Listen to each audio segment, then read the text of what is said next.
அன்பர்களுக்கு வணக்கம். மகாபாரத கதைகள் பார்த்துட்டு வரோம். இது வரைக்கும் நம்ம சேனல் நீங்கள் சப்ஸ்கிரைப் பண்ணலன்னா மறக்காமல் சப்ஸ்கிரைப் பண்ணுங்கள். மகாபாரத பிளேலிஸ்ட்டை கிளிக் பண்ணாலே உங்களுக்கு எல்லா வீடியோஸும் கிடச்சிரும். நான் அறிந்தது, எனக்கு தெரிந்தது, நான் படித்தது, நான் பார்த்தது, இதான் நான் சொல்லும் மகாபாரதம். அவங்க கதையை பார்ப்போம்.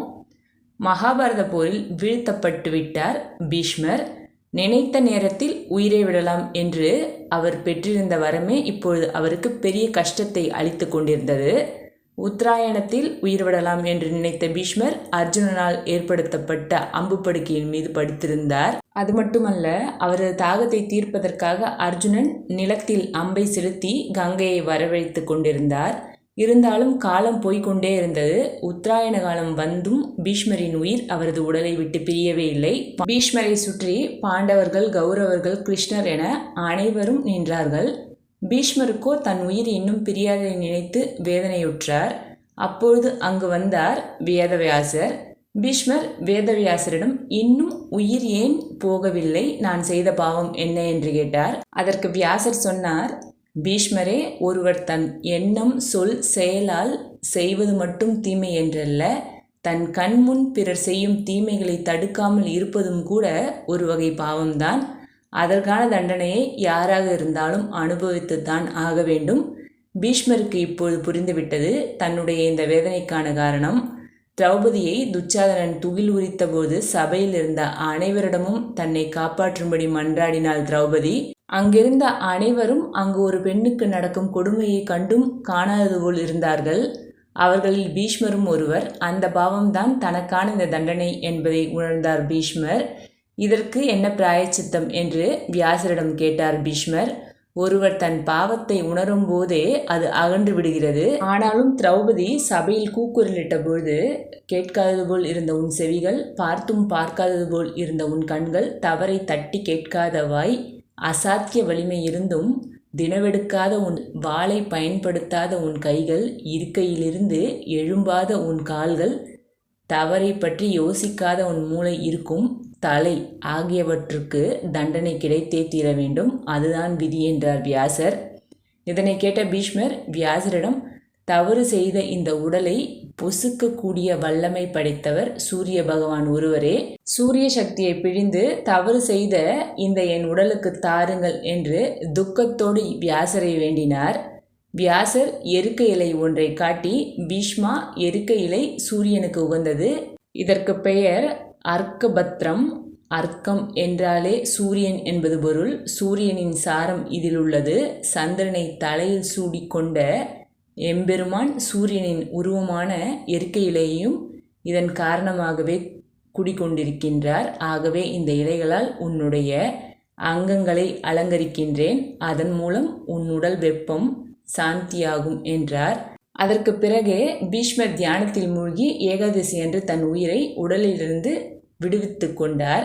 அவருக்கு சிராத்தம் போன்றவற்றை செய்ய யாரும் இல்லாமல் திருமணம் ஆகாத நைஷ்டிக பிரம்மச்சாரியாக உயிரை நீத்ததை நினைத்து வருந்தினார் யுதிஷ்டிரர். யுதிஷ்டிரர் வருத்தத்தை கண்ட வியாசர், ஒழுக்கமே தவறாத பிரம்மச்சாரிக்கும் துறவிக்கும் பித்ருக்கடன் என்பது அவசியமே இல்லை. அவர்கள் மேம்பட்ட ஒரு நிலைக்கு போய்விடுகிறார்கள். என்றாலும் உன் வருத்தத்திற்காக இனி இந்த பாரத தேசமே பீஷ்மருக்காக நீர்க்கடன் அளிக்கும். ரதசப்தமி அன்று தங்கள் உடலில் எருக்க இலையை வைத்து கொண்டு குளிக்கும் மக்கள் தங்கள் பாவங்களிலிருந்து தங்களை விடுவித்துக் கொள்வதோடு பீஷ்மருக்கும் நீர்க்கடன் அளித்த புண்ணியம் அவர்களுக்கு கிடைக்கும் என்று ஆறுதல் சொன்னார். விருத்தாட்சரன் என்ற அரக்கன் இந்திரலோகத்தில் நுழைந்து அங்கிருந்தவர்களை எல்லாம் கொடூரமாக தாக்கிக் கொண்டிருந்தான். அவனுடைய தாக்குதலை கண்டு பயந்த அனைவரும் இந்திரனிடம் சென்று தங்களை காப்பாற்றும்படி வேண்டி நின்றார்கள். இந்திரன் தனது படையுடன் சென்று விருத்தாட்சுரனை எதிர்த்து போரிட்டான். விருத்தாட்சுரனின் அசுர தாக்குதலை சமாளிக்க முடியாத இந்திரன் அவனிடமிருந்து தப்பித்தால் போதும் என்று அங்கிருந்து வெளியேறினான். மேலும் விருத்தாட்சுரன் தன்னை கண்டுபிடித்து அழித்து விடுவானோ என்று பயந்து தாமரை தண்டு ஒன்றுள் சென்று மறைந்து கொண்டான். பின்னர் அங்கிருந்தபடியே விருத்தாட்சுரனை எதிர்த்து போரிடுவதற்கான பலம் வேண்டி தவம் செய்ய தொடங்கினான் இந்திரன். இந்திரன் இல்லாததால் தேவலோகத்தை நிர்வகிக்க முடியாமல் போனது. எனவே தற்காலிகமாக ஒரு இந்திரனை தேர்வு செய்ய தேவர்கள் முடிவு செய்தார்கள். இந்திர பதவியில் அமர்ந்தால் விருத்தாட்சரன் நம்மை அழித்து விடுவான் என்ற பயத்தால் பலரும் அந்த பதவியை ஏற்க முன்வரவில்லை. இந்த நிலையில் பூலோகத்தில் சிறப்பாக ஆட்சி செய்து கொண்டிருந்தான் நகுசன். நகுசன் என்ற மன்னனை இந்திர பதவியில் அமர்த்த தேவர்கள் முடிவு செய்தார்கள். நகுசன் 100 அஸ்வமேத யாகங்களை செய்து முடித்த பல நாள் தேவர்கள் அவரை தேர்வு செய்தனர். நகுசனிடம் சென்று தேவர்கள் தங்கள் கோரிக்கையை கூறினார்கள். நகுசனும் தேவர்கள் விருப்பப்படி இந்திர பதவியை ஏற்றுக்கொண்டான். அந்த பதவியில் அமர்ந்ததும் அவனுடைய செயல்பாடுகள் அனைத்தும் மாறி போயின. இந்திர பதவியில் அமர்ந்தவுடன் கர்வமும் பேராசையும் நகுசனை ஆட்டி படைத்தது. இந்திரலோகத்தில் இருக்கும் அனைத்து செல்வங்களும் பொருட்களும் தனக்குரியது என்ற உரிமை கொண்டாடினான். அது மட்டுமல்ல, அங்கிருக்கும் நடன மங்கைகளும் இந்திராணியும் கூட தனக்கே சொந்தமானவர்கள் என்றான் நகுசன். இதனால் கவலையடைந்த இந்திராணி தேவகுருவான பிரகஸ்பதியிடம் சென்று நகுசனிடம் இருந்து தன்னை காப்பாற்றும்படி வேண்டினாள். இந்திராணி தேவகுரு நகுசனை தனியாக அழைத்து அவன் செய்வது தவறு என்று சுட்டிக்காட்டினார். அதையெல்லாம் புரிந்து கொள்ளும் நிலையில் அவன் இல்லை. அடுத்த நாள் தன்னை தேடி வந்த இந்திராணியிடம், இனி நகுசன் உன்னை தேடி வரும்பொழுது நீ அவனை ஏற்றுக்கொள்ள எந்த மறுப்பும் தெரிவிக்காதே. இந்திரலோகத்தில் இருக்கும் குரு முனிவர்களால் செய்யப்பட்ட பல்லக்கில் அவர்கள் உன்னை சுமந்து வந்தால் நான் உன்னை ஏற்றுக்கொள்கிறேன் என்று மட்டும் சொல்லி அனுப்பிவிடு. அதற்கு பிறகு உனக்கு அவனால் எந்த தொல்லையும் இருக்காது என்று தேவகுரு சொல்லி அனுப்பிவிட்டாள்.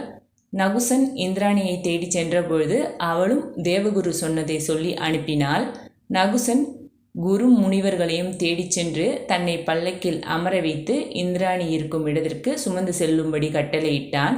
அவன் இந்திர பதவியில் இருப்பதால் முனிவர்களால் அவனுக்கு மறுப்பேதும் சொல்ல முடியவில்லை.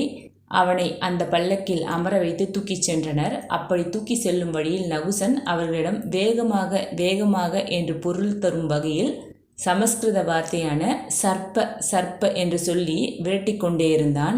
அந்த பல்லக்கை சுமந்து சென்ற முனிவர்களில் ஒருவரான அகத்தியருக்கு அது எரிச்சலை தந்தது. கோபமடைந்த அகத்தியர் நகுசனை பார்த்து, எங்களை சர்ப்ப என்று விரட்டிய நீ இப்பொழுதே மலைப்பாம்பாக மாறி பூலோகத்தில் விழுந்து காட்டில் அலைந்து திரிந்து கஷ்டப்படு என்று சாபமிட்டார். தன்னுடைய தவறை உணர்ந்த நகுசன் பல்லக்கில் இருந்து கீழே இறங்கி தான் தெரியாமல் செய்த தவறை மன்னித்து சாபத்திலிருந்து விமோச்சனம் தந்தருளும்படி வேண்டினான். அகத்தியர் கோபம் குறைந்து, நகுசனே, நீ பூலோகத்தில் மலைப்பாம்பாக வாழ்ந்து வரும் காலத்தில் வன வாழ்க்கையை மேற்கொள்ளும் பாண்டவர்களில் ஒருவரான பீமன் உன்னிடம் மாட்டிக்கொள்வான். அவனை உன்னிடமிருந்து மீட்பதற்காக அவனுடைய சகோதரன் ஒருவன் வருவான். அவன் நீ கேட்கும் அனைத்து கேள்விகளுக்கும் சரியான பதிலை சொல்வான். அப்பொழுது உனக்கான சாபம் நீங்கும் என்றார். முனிவரின் சாபத்தால் பூலோகம் வந்த நகுசன் அஜகரம் என்ற பெயரில் மலைப்பாம்பாக மாறினான். அவனுடைய பழைய நினைவுகள் அனைத்தும் மறந்து போயின. மலைப்பாம்பு அங்கிருந்த மலை குகை ஒன்றை தனது இருப்பிடமாக்கி கொண்டது. அந்த காட்டிற்குள் இருந்த பறவைகளும் விலங்குகளும் அந்த மலைப்பாம்பிற்கு இரையாகி கொண்டிருந்தன. பல ஆண்டுகள் கடந்த பின் பாண்டவர்கள் தங்களின் வன வாழ்க்கைக்காக அந்த காட்டுப்பகுதியை வந்து சேர்ந்தார்கள். ஒரு நாள் பாண்டவர்களில் ஒருவரான பீமன் மட்டும் காற்றுக்குள் தனியாக சென்று பல விலங்குகளை வேட்டையாடி கொண்டிருந்தான். மலைப்பாம்பு வசித்த குகையின் அருகில் அவன் சென்றபொழுது அவனை சுற்றி வளைத்து கொண்டது பாம்பு. எவ்வளவோ முயற்சி செய்தும் பீமனால் அதன் பிடியிலிருந்து விடுபடவே முடியவில்லை. மலைப்பாம்பு பீமனை விழுங்க முயன்ற பொழுது அதற்கு தன்னுடைய முந்தைய வாழ்வும் சாபமும் நினைவுக்கு வந்தது. இந்த நிலையில் காற்றுக்குள் சென்று தம்பியை காணாததால் அவனை தேடிய தர்மர் காற்றுக்கு வந்தார். அப்பொழுது மலைப்பாம்பிடம் பிடிபட்டிருக்கும் தன் தம்பியை கண்டு அதிர்ச்சி அடைந்தார் தர்மர் அந்த மலைப்பாம்பிடம், பாம்பே, உன் பசிக்கு தேவையான உணவுகளை நான் கொண்டு வந்து தருகிறேன். என் சகோதரனை உன் பிடியிலிருந்து விட்டுவிடு என்று கேட்டார் யுதிஷ்டிரர். நீ கொண்டு வந்து கொடுக்கும் உணவு எதுவும் எனக்கு தேவையில்லை. நான் கேட்கும் சில கேள்விகளுக்கு நீ சரியான பதிலை சொன்னால் உன் சகோதரனை விட்டுவிடுகிறேன். சரியான பதில்களை சொல்லாவிட்டால் உன் சகோதரனை மட்டுமல்ல உன்னையும் சேர்த்து எனக்கு இரையாக்கிக் கொள்வேன் என்றது மலைப்பாம்பு. யுதிஷ்டிரர் அதற்கு சம்மதம் தெரிவித்தார். பின்னர் மலைப்பாம்பு கேட்ட அனைத்து கேள்விகளுக்கும் முறையாக பதிலளித்தார் யுதிஷ்டிரர். அவரது பதில்களால் மகிழ்ந்த மலைப்பாம்பு, அதாவது நகுசன், பீமனை விடுவித்தான். மலைப்பாம்பு சாப விமோச்சனம் பெற்று நகுசனாக சுய உருவம் பெற்றான். அவன் யுதிஷ்டிரரை வணங்கி இந்திரலோகம் சென்றடைந்தான். உங்களுக்கு இந்த பதிவு ரொம்ப பிடிச்சிருக்குன்னு நினைக்கிறேன். உங்களுக்கு பதிவு ரொம்ப பிடிச்சிருந்தா நம்ம சேனலை சப்ஸ்கிரைப் பண்ணுங்கள், சப்போர்ட் பண்ணுங்கள், கமெண்ட் பண்ணுங்கள், லைக் பண்ணுங்க. பிற உயிர்களையும் தம் உயிர் போல் நேசிப்போம். அனைவரிடத்திலும் அன்போடு இருப்போம். பெரியோர்களை மதிப்போம். நம்மால் முடிந்த உதவியை நாள்தோறும் செய்வோம். இன்றைய நாள் மோசமாக இருக்கலாம், நாளைய நாள் இதைவிடவும் மோசமாக இருக்கலாம். நாளை மறுநாள் நிச்சயம் பிரகாசிக்கும் என்ற தன்னம்பிக்கையோடு செயல்படுவோம். எல்லாம் வல்ல இறைவன் நம்ம எல்லோர் கூடயும் இருந்து நாம் செய்யும் அனைத்து காரியங்களும் நமக்கு துணை புரிவார். நல்லதே நடக்கும். நன்றி, வணக்கம்.